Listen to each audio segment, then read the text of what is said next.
Well, it's very good to be in your association this evening and to have this opportunity to be acquainted with you a little bit. Somebody want to turn that sound down a little? Very good. Thank you. And to enjoy your book study with you this evening and to look forward to this week of activity that will culminate in the Circuit Assembly. Last week we had the Circuit Assembly for the A part of your circuit, and we enjoyed that very much. I think there were a few of you who were present, at least for a part of it.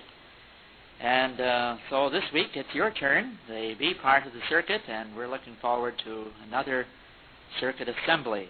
I mentioned to the friends last week, this program, as you probably know, starts the 1st of September, so it's been going every week since then. I've gone to, I guess, 30-some assemblies since then, and it just gets better with age. So I look forward to it very, very much, and I know that you're looking forward to it very much, too. I might just mention the theme of the assembly. You get very, very well acquainted with 1 Corinthians 16:13. It gets explained very nicely, and you may even want to be thinking about it a little bit between now and the weekend. That verse says to stay awake, stand firm, grow mighty. And all three parts of that verse are analyzed very carefully and given a nice application. And so you may be wanting to think about it even now in preparation for the Circuit Assembly. There are some of you here in the audience who are well acquainted with my name. Others of you may not be so acquainted. So since you're the host congregation, I'll spell it for you. And you can write it down if you like, and then it's much easier for you to remember. You don't get to see the district overseer's name in print.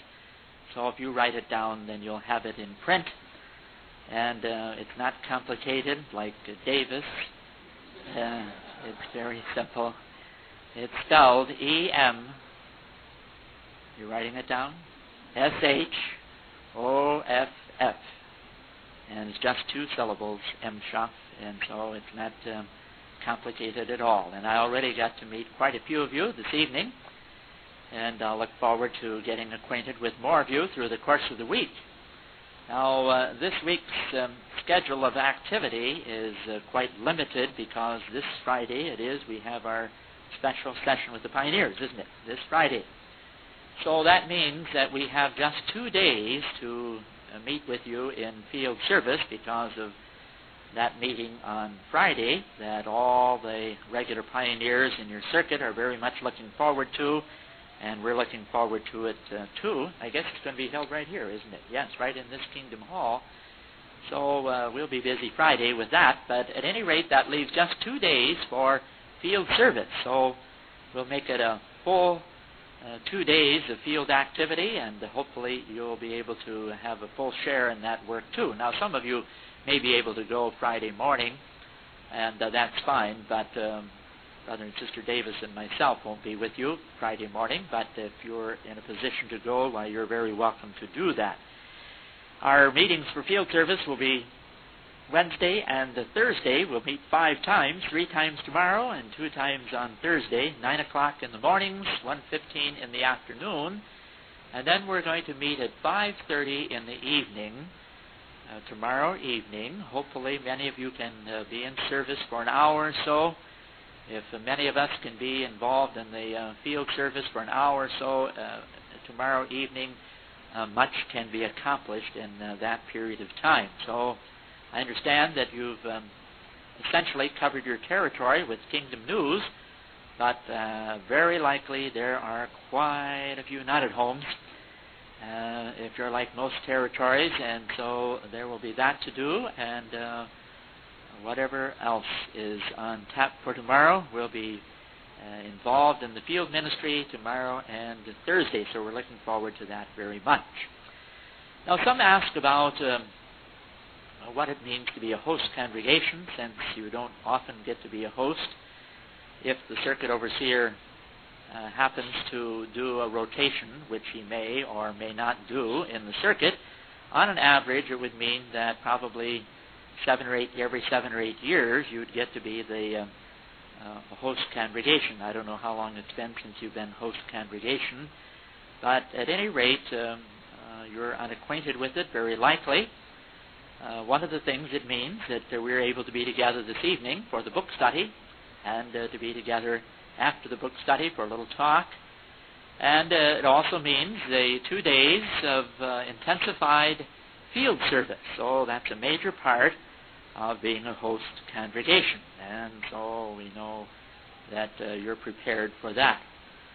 In years gone by, host congregations took on more of a literal meaning of being a host, because prior to the days of assembly halls and circuit assemblies being in many, many different locations, back in those days, the friends, the congregation, the host congregation actually prepared meals for the circuit assembly, and they found lodging for the brothers and sisters, so it fit that in a particular sort of way to be a host congregation. Well, nowadays you don't have to do all of those things, but you still are a host congregation. We have retained that designation for the few days prior to the circuit assembly, so you're the host congregation. You're wondering, how can you be host? Well, we've already mentioned a couple of things, but I'll tell you a couple of more things you can do. One of the things that you can do, since you're a nice-sized congregation here, I noticed last weekend that, in fact, I gave the host the assignment last week. They did fairly well. I'm sure you'll do better in being host congregation. Some circuits, and I don't think yours is among those, but some circuits have been trained to be seated during the 5 minutes of music that's played prior to the spoken part of the program. You know what I'm talking about? Yes, for years now, the Society has recommended that that's the time to be seated and to be quiet. You check this weekend. As a host, we're going to expect you to be very exemplary and to be seated and to be quiet during that period of time, because that's the design of that part. And some circuits have been better trained in that than others have, so we're going to give you a little assignment to do that this weekend, because that's not new. That's been going on for years now, but many of the friends have never taken that assignment. They just keep busy talking and running about until the spoken word begins, and then, of course, there's all this disarray. And so when you hear the chairman come out and ask for your attention, so that now's the time for that music to be played. And by the way, the Society goes to much effort in the preparation of those special compositions of music. They collect together the musicians from all over the country, including from out here in California, and they bring them together, put together that special part of music, which I dare say maybe like 0.1% have in the past ever listened to. But the purpose of it is to get you in a worshipful mood, instead of being so concerned about one's own activity. It's now time to praise Jehovah. That's kind of the message. And so then you listen quietly. Well, as a host congregation, we're going to give you that responsibility, and we have a way of checking to see if you discharge your responsibility in connection with that assignment. Let's see, what other... Well, we could give you another assignment as a host. If you don't normally participate in volunteer service, why not do so this assembly? Because you're the host, and by the way, this is the last time that there's food service provided at the circuit assembly. So you won't get nostalgic, I'm sure, but maybe you can participate in it if you don't normally, and you can share in it. Those in food service, they have some apprehension about it, because they've been so accustomed to doing that for so many years, and we've appreciated all their efforts in our behalf too. But you may want to share in that too. So you have a little bit of assignment, some responsibilities in connection with being a host congregation. Well, we're going to take just a few minutes this evening now to talk about Jehovah being the maker of precious ones. As God-fearing persons, all of us, of course, are very concerned about our being approved by Jehovah God, and we've had some very fine watchtowers about that in recent times. And as a matter of fact, down through the years, we have really increased our appreciation of this matter of being approved by Jehovah. Some of you will remember that back in November 15, 1988 issue of the Watchtower, we even changed our terminology a little bit in connection with what we call now unbaptized publishers. Prior to November 15, 1988, they were called approved associates. Remember that? And then after November 15, 1988, the Watchtower explained that that Greek word Euodia took on more of a meaning than just being a publisher. It took on the meaning of someone who is dedicated and baptized, and that word approved was given very, very eudokia, that word is in the Greek, but anyway, it was given very careful consideration. And so we readjusted our view of those who are approved. Now, such ones certainly are precious in the eyes of Jehovah, all those whom he invites, as our Watchtower last week reminded us. In fact, there were several very, very nice expressions about these precious ones. And in your lesson last week, we had it at the Circuit Assembly, of course, in the form of a talk, but there were some very, very wonderful points called to our attention in connection with some of the things that are involved in being precious in Jehovah's eyes. And of course, the matter of being approved comes under that preciousness from the standpoint of Jehovah.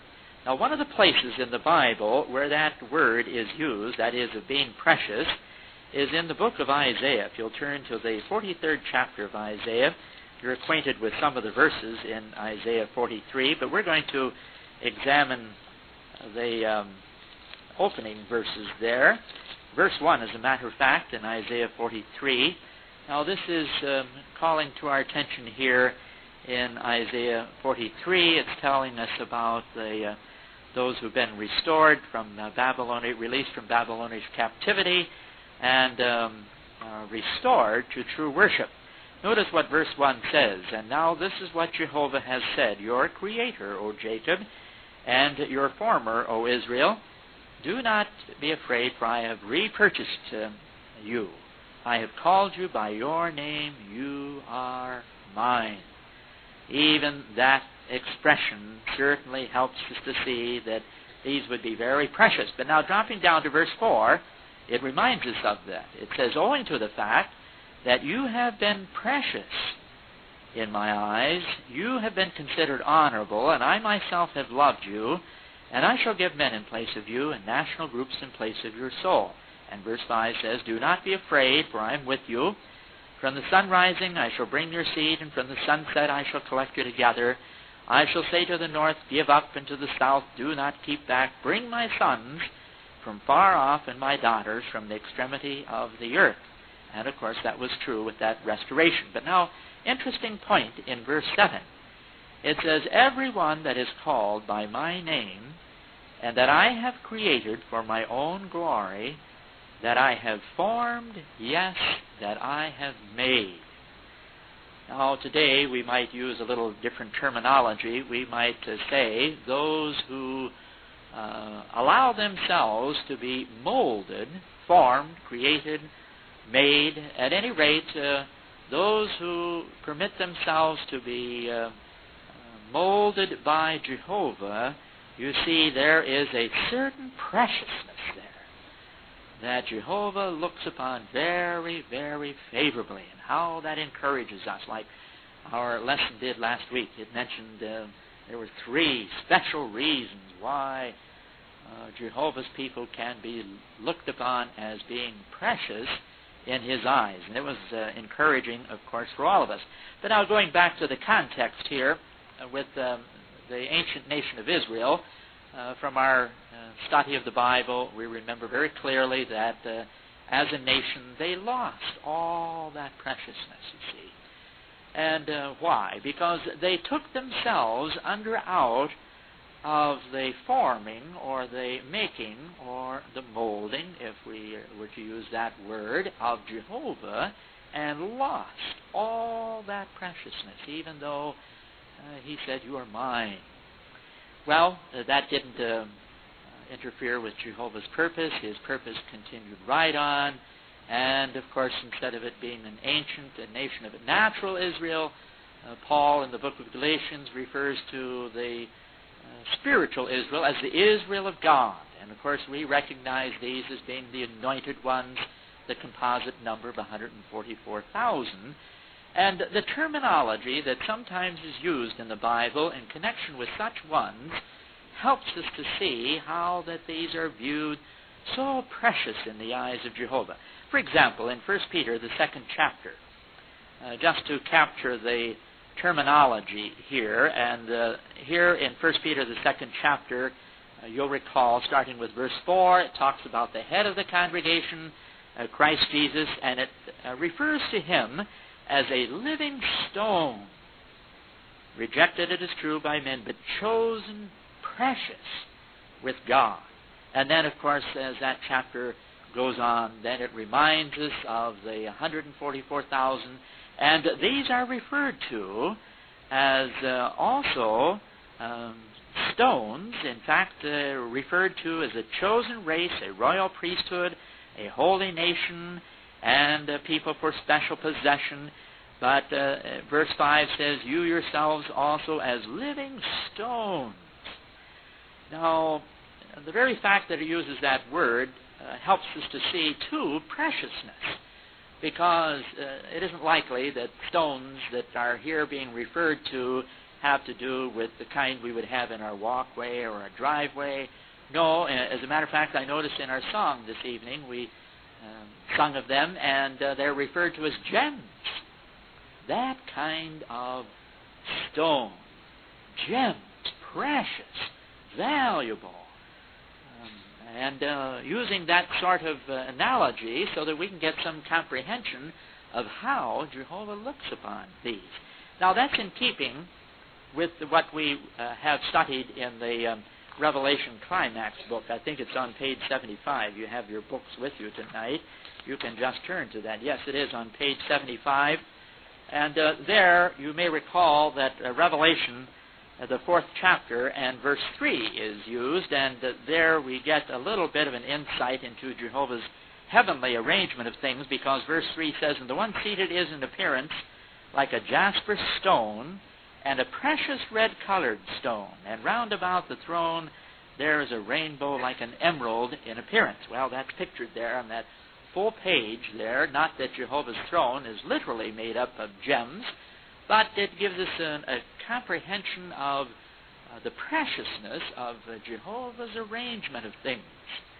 And so it's in keeping that Christ Jesus be referred to as a precious stone, the anointed referred to as living stones.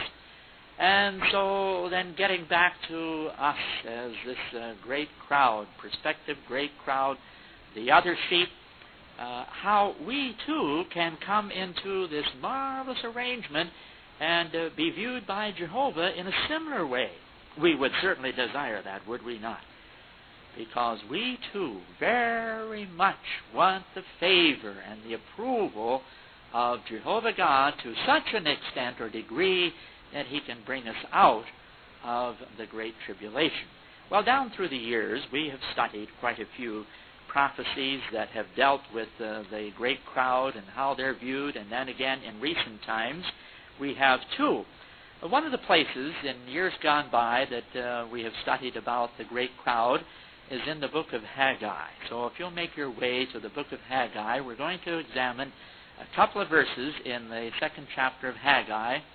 One brother once said that if you have difficulty finding the book of Haggai, just sound your Z's, because the book of Haggai is between the only two books in the Bible that start with Z. So if you sound your Z's, and then you'll find the book of Haggai, and there in the second chapter. Now we're going to take a look at verses 6 and 7 in Haggai 2, and to be reminded of this interesting prophecy. It says, "For this is what Jehovah of armies has said, yet once it is a little while, and I am rocking the heavens and the earth and the sea and the dry ground." And then verse 7 says, "And I will rock all the nations, and the desirable things of all the nations must come in, and I will fill this house with glory, Jehovah of armies has said." Now, in that 7th verse, it did not say precious, but somebody in the audience tell us, what word did you notice that's comparable there? Sister Kirkland, go right ahead. Desirable ones, yes. And as one brother said, that's not half bad. Now, this is a prophecy about a great crowd of persons referred to as desirable ones coming in. It says that, "And I will fill this house with glory." They're from all these different nations, and these desirable. Byington's translation says the choicest things of all the nations must be brought in. By the way, I think it's this Sunday's Watchtower that makes mention of how that Daniel, a couple of 3 places in the book of Daniel, Daniel is referred to as a desirable one. And so for this great crowd of persons to be referred to as desirable ones, what a wonderful way to be viewed by Jehovah God. But now let's examine this a little bit. You notice in verse 6 it said, "Yet once it is a little while, and I am rocking the heavens and the earth and the sea and the dry ground," as though there must have been a rocking and a shaking that took place at an earlier time. Well, keep your place there in Haggai, since it's a little hard to find, but turn back to the book of Exodus, the 19th chapter, if you will, and it may be that this is what Haggai had reference to in Exodus, the 19th chapter. At any rate, when we take a look at it, you'll agree that this was some rocking and shaking that took place, as recounted here in verse 16 to begin with. It says, "And on the 3rd day, when it became morning, it came about that thunders and lightnings began occurring, and a heavy cloud upon the mountain, and a very loud sound of a horn, so that all the people who were in the camp began to tremble." That rocking and shaking that took place back there was frightening. Verse 18 says, "And Mount Sinai smoked all over, due to the fact that Jehovah came down upon it in fire, and its smoke kept ascending like the smoke of a kiln, and the whole mountain was trembling very much." Now, here in Southern California, it's not difficult for us to identify with that fear or that trembling, because even a small earthquake, there's a certain disconcerting feeling when the stable earth becomes unstable. Isn't it true? And so when you think about what transpired back there, it says the whole mountain was trembling very much. Can you imagine the fear that those people had? Little wonder that it recounts that they were very, very much afraid.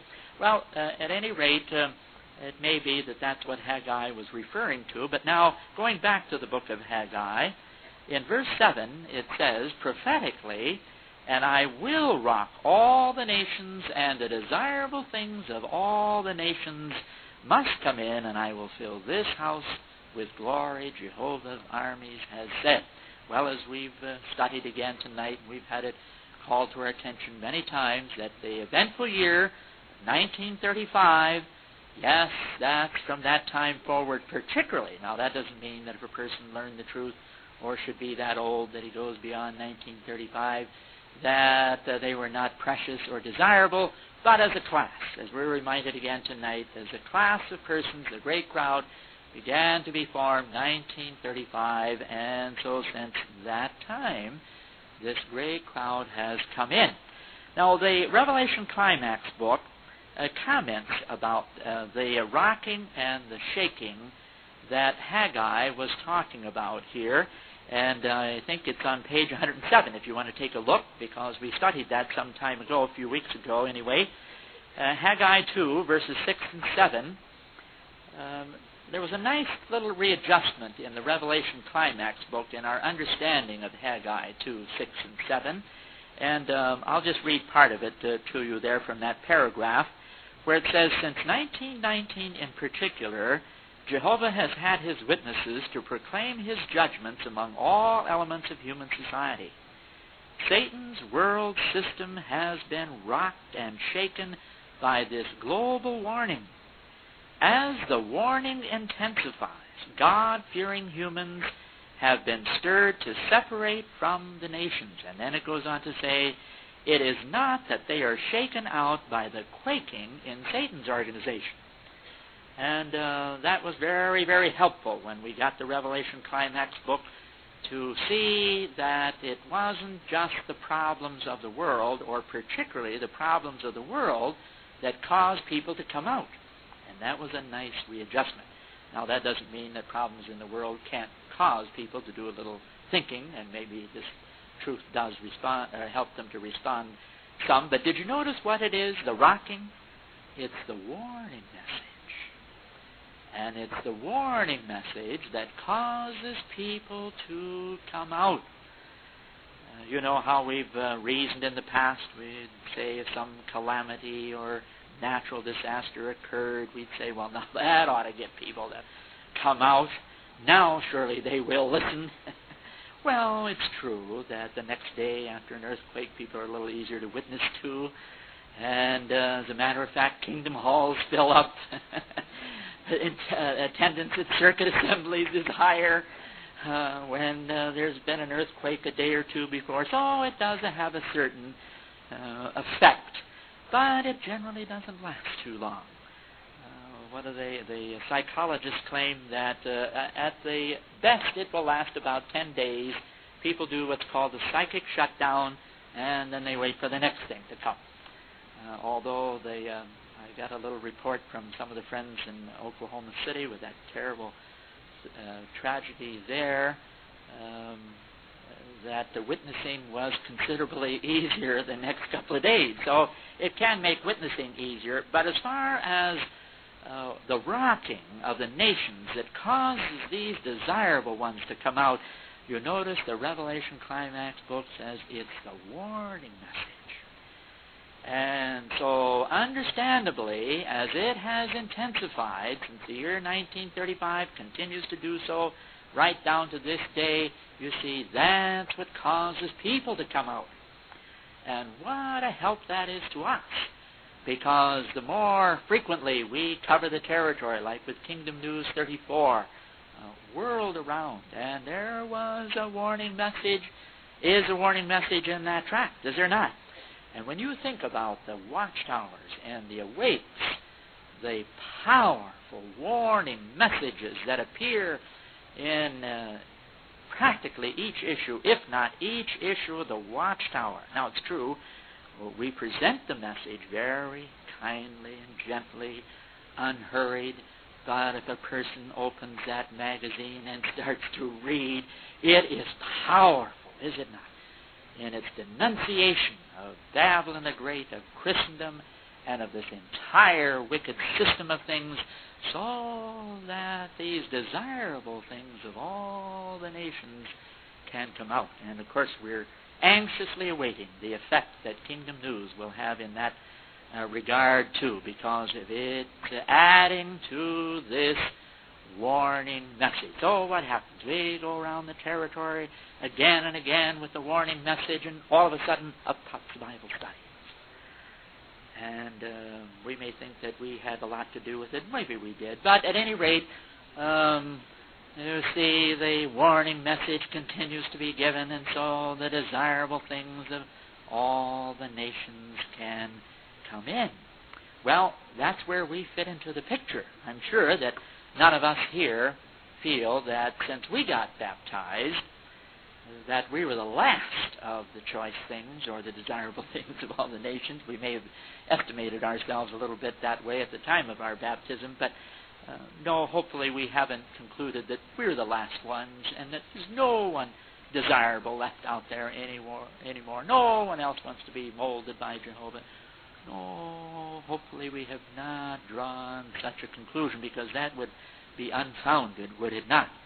This is the time for the message to be intensified, and so that these desirable ones can in fact come out. You remember Jesus' words in Matthew the 10th chapter, they're a little bit similar to this, when he was giving instructions in connection with the preaching work. And you remember the terminology that's used there in Matthew 10, and in verse 11 it says, "Into whatever city or village you enter, search out who in it is deserving." Well, we can't read hearts. So how is it that we search out the deserving ones? We keep going back to these people.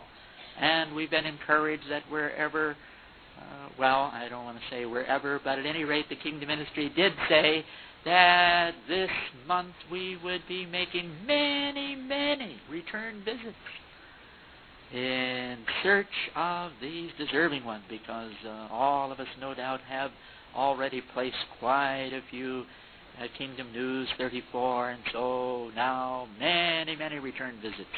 And there's already been some very favorable comments made just a few weeks ago, a couple of weeks ago, in a territory. I'll mention this very quickly. A young man that Kingdom News was placed with, he asked right there on the spot for a Bible study.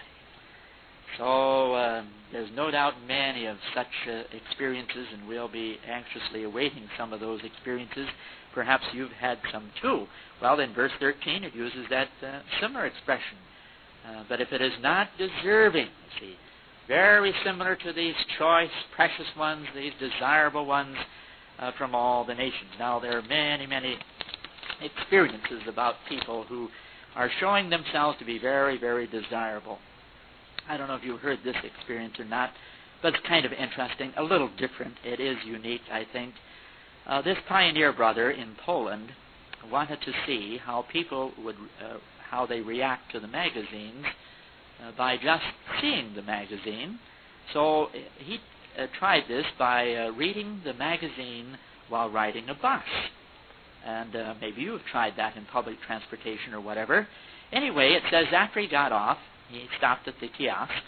Holding the magazine in his hand, a certain woman approached him and asked, "Excuse me, are you one of Jehovah's Witnesses?" "Yes, I am," was the reply. The woman remarked then, "I noticed I didn't have this issue yet. Can I have one from you?" So the pioneer placed a copy of the magazine and invited her to the meeting, which was to begin in an hour and a half. They made an appointment to meet at a certain spot, but she didn't come. The next day, an interested person the pioneer was calling on said he heard a strange announcement on the radio. The broadcast said, "I apologize to Mr. Slawick, a witness of Jehovah, that I could not come for the appointment. I promise to come to the next meeting of Jehovah's Witnesses. I will be in the same spot next week. I would request and insist that Mr. Slawick wait for me there." Later, the radio announcement was repeated once more. The pioneer followed through on this and was rewarded. The lady has since been attending meetings and studying the Bible. That sounds like a precious one to me, doesn't it to you? She went to the radio station and made a public announcement of apology that she couldn't meet the brother, and would he please meet her there next weekend. So there are those, and true, they're unusual, some of those, but there are many such ones, and I'm sure you have some very, very fine experiences too. Well, this matter of finding these precious ones, gems as we sometimes have referred to them, I think of it a little bit in connection with literal gems. Here in Southern California, I'm sure some of you have done some gem hunting. or maybe you call it rock hounds or whatever, but some of our brothers and sisters are a little bit acquainted with that sort of gem hunting. I've served in parts of the United States where that's a little bit of a diversion for some of our brothers and sisters. For example, in Montana, some of the brothers and sisters, just for some exercise and a little diversion for their family, they'll go gem hunting. In Montana, they hunt little bitty sapphires if they can find them. And in so doing, they may turn over tons and tons of dirt. They get their shovels, and the family will go out. It's a wonderful time to be together, and they will turn over much dirt in hopes that somewhere there'll be a little gem. And if they find one, you cannot believe the excitement. One of the brothers told me one time that they, in fact, found a pretty good size sapphire, and he says, you don't know how people are going to react. But he said this sister just grabbed that thing and put it in her mouth, and he doesn't know why. But we're kind of that way too, aren't we? When we find what looks like a gem in the territory, you don't know how we're going to act. We get so excited about finding a little gem, and we may, so to speak, turn over lots of dirt to find. Now, sometimes people who are gem hunters, in fact, I believe Idaho is called the gem state, but anyway, some people who are gem hunters have found gems kind of accidentally. Not that we do that accidentally, but sometimes it seems so. I remember reading one time about a man who had kind of a nervous, you know how people will kick the dirt with their feet sometimes as a nervous gesture? He kicked up a beautiful, expensive gem. Now, as I said, we don't do it accidentally, but since we can't read hearts, are we mindful of the possibility of there being a gem somewhere? For example, you young ones in school, do you make it known who you are? And is there some way that you too might find a gem? You don't know where they're going to turn up. I remember when I was serving in Seattle, a sister, she was interviewed at the Circuit Assembly. That was before we had the questions young people ask book. We had the youth book then. She was a 12th grader in school, and that year she placed 75 youth books. And the thing that was interesting that I recall when she was interviewed is that she rarely, if ever, initiated the conversation. She just laid the book out there. And then the other young people would come and ask about it. Well, that was in the days when we got a contribution for a book. You know, we would not let a piece of literature go. And she got a contribution for every one of those books from those young people. The point is, you young people, are you mindful of there may be gems out there? Because it's not uncommon these days in congregations for teenagers to be coming into the truth, sometimes even under adversity from their parents. So you young ones in school, you brothers and sisters on the job, are you conscious of the fact that you might accidentally, so to speak, turn up a gem? Since we're not heart readers, you see, the desirable things of all the nations must come in. In addition to our organized work, are we conscious of looking around and trying not to judge the situation? Say, oh, that person would never be a gem. You can't tell. After all, look at some of us. And you see, we wanted to be molded by Jehovah, and Jehovah saw something there that he could use, turn out to be very, very valuable. Well, at any rate, there's many, many ways that we can think in terms of finding those desirable ones. Now, most of us would agree that it's one thing to find a precious gem. It's yet another thing to stay precious. And the Bible reminds us of that over and again. You'll get some reminders at the Circuit Assembly this weekend about our need for staying valuable in the eyes of Jehovah. Colossians, the first chapter, is an excellent place to be reminded of that, where Paul talked about the need for remaining steadfast. In fact, in verse 21 of the first chapter, he says, "Indeed, you who were once alienated and enemies, because your minds were on the works that were wicked." Verse 22, "He now has again reconciled by means of that one's fleshly body through his death, in order to present you holy and unblemished and open to no accusation before him." And then verse 23 says, "Provided, of course, that you continue in the faith, established on the foundation and steadfast, and not being shifted away from the hope of that good news which you heard and which was preached in all creation that is under heaven." Well, the Watchtower has oftentimes commented about the need for our staying steadfast, staying precious in the eyes of Jehovah. A Watchtower some years ago commented on this, and I appreciated particularly the wording that was used in this issue of the Watchtower. It said, "As is well known, in recent years, thousands have come to a knowledge of the truth and actually become Jehovah's Witnesses, and then have either drifted away out of sight or have had to be disfellowshipped from the Christian congregation." And then it raised the question, it says, why do such things happen? And the wording of this seems very profound.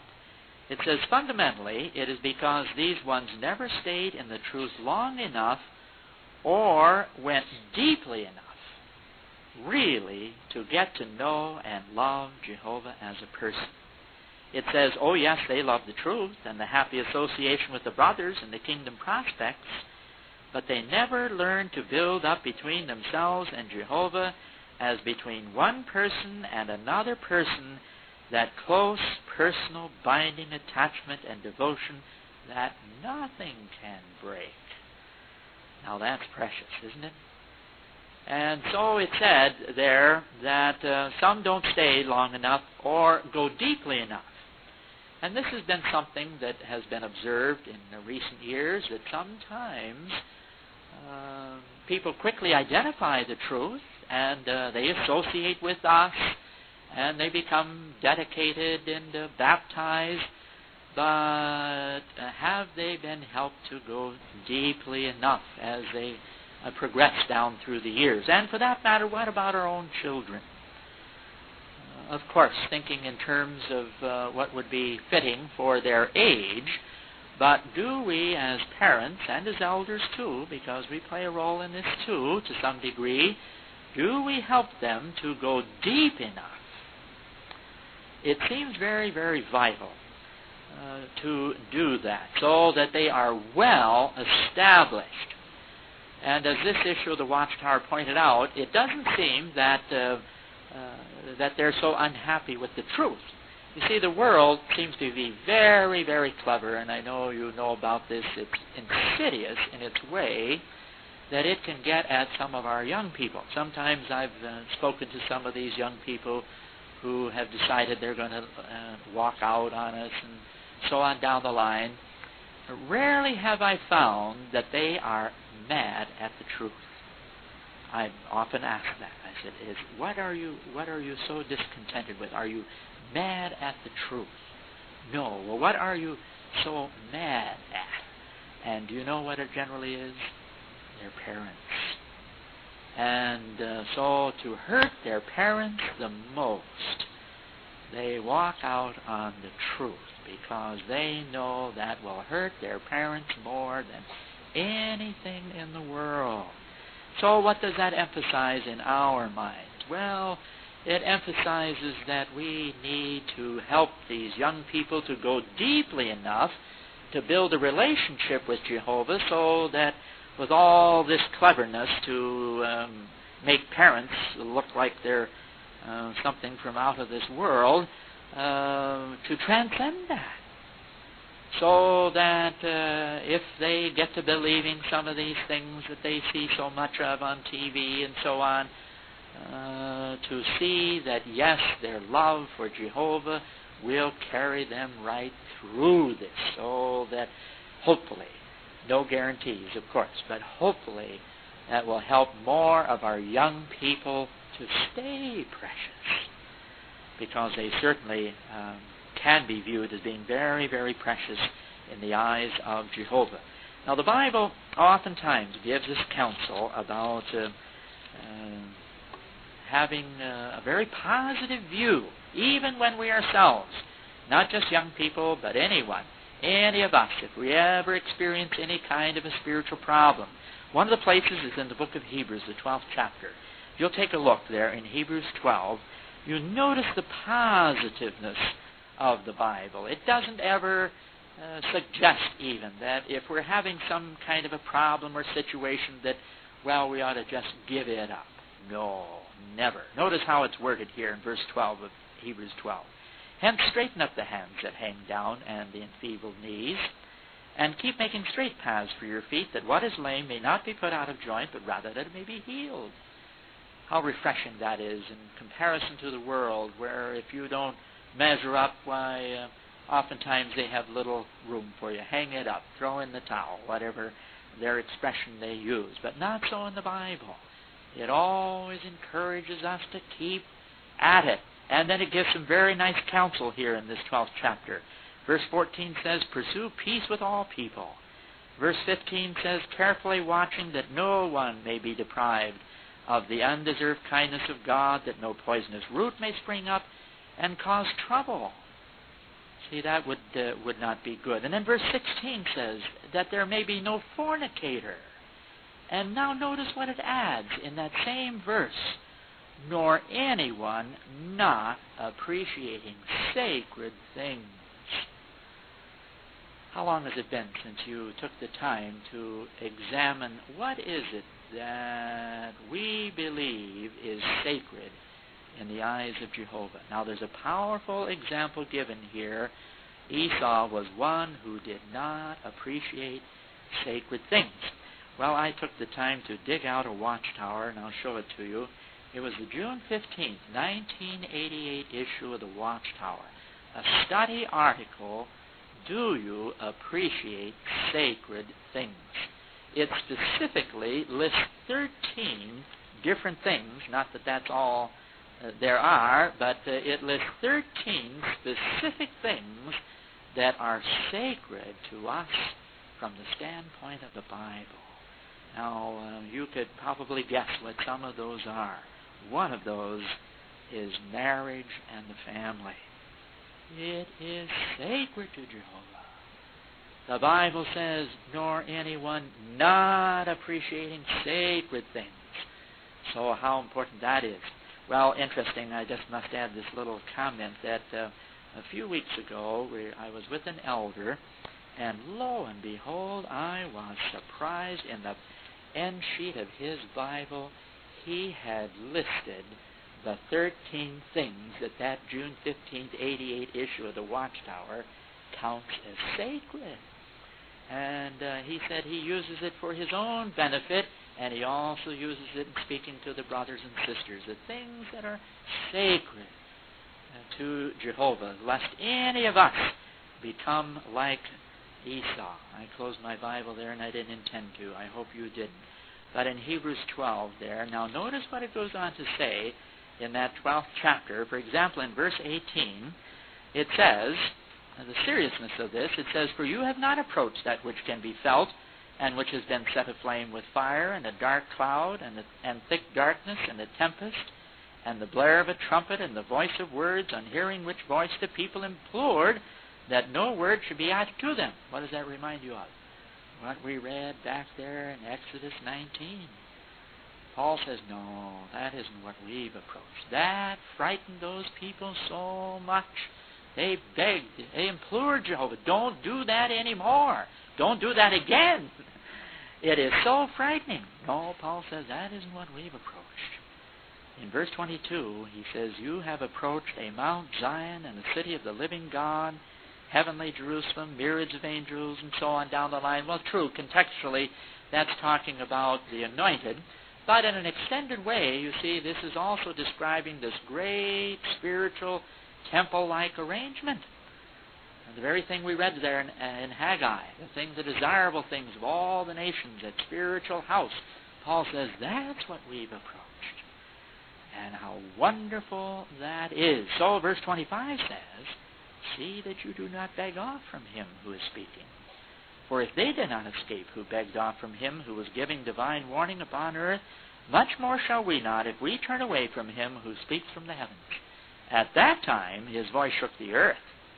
Back there in what we read in Exodus 19. But now his promise, yet once more I will set in commotion not only the earth, but also the heaven. And remember, not long ago in the Revelation Climax book, we read about that rocking that is there being talked about, and that shaking.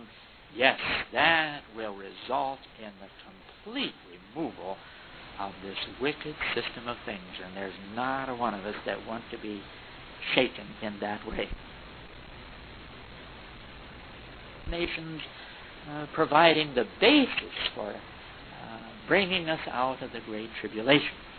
Now, just one additional point in connection with these gems, these precious things. Some have been heard to say in recent times, and you noticed it in our Kingdom ministry not long ago, that there's too much activity among Jehovah's people. There's too many meetings to go to. There's too much emphasis on service and all these things. One brother said, and now they want us to go out on Sunday. Well, he's come in the truth in the last few years. But anyway, some have said, and so they say from all of this, that they feel too much pressure. And they feel pressure, and they have to get ready for meetings, and they feel pressure when they got to go out and field service, and even with that simple little presentation. And so they say, I don't like that pressure. And then they go to the meeting, and then they want you to raise your hand, and then they want you to give a little part on the program, and all of that, you see, produces pressure. And I don't want pressure. Well, what do you suppose has happened? It's true that this old system does produce a very, very undesirable pressure. But what's the danger? The danger is of getting pressures mixed up. Thinking that anything that's associated with pressure is bad. But you know the point. You've already gotten ahead of me. A real gem. What's the difference between a piece of coal and an expensive diamond? Pressure. And time, of course. Much time and a lot of pressure turns that simple piece of coal into a beautiful, glistening gem. So what about us? Remember, Jehovah is the maker of precious ones. He knows exactly what his people need. In fact, he knows what we individually need. He knows what we need as a congregation. He knows what we need as an organization. So Jehovah is molding his people, forming them, making them, creating them, if you will, so that we can be very desirable. A watchtower once said, you cannot conquer the pressure for evil by trying to avoid pressure, leaving a vacuum that Satan and his demons would be quick to fill. And it seems that they fill that vacuum so quickly to make your head spin. It went on to say, rather, voluntarily place yourself under the pressure for good. And then it quotes Romans 12:21. Do not let yourself be conquered by the evil, the things that are happening out there in this old system. Keep conquering the evil with the good. And then it said, submissively keep under the wholesome pressure of his word and his organization. And so we're glad that Jehovah knows exactly how to mold us, how to form us, how to make us so that we turn out to be those delightful gems. And then there's a prophecy in Zechariah that says something to the effect that Jehovah their God, that's in the 9th chapter, Jehovah their God will certainly save them in that day, for they will be as the stones of a diadem glittering over his soil. So we're thankful that Jehovah knows just exactly how to mold us, and we're grateful that he is the maker of precious ones. Well, it's been good to be here this evening.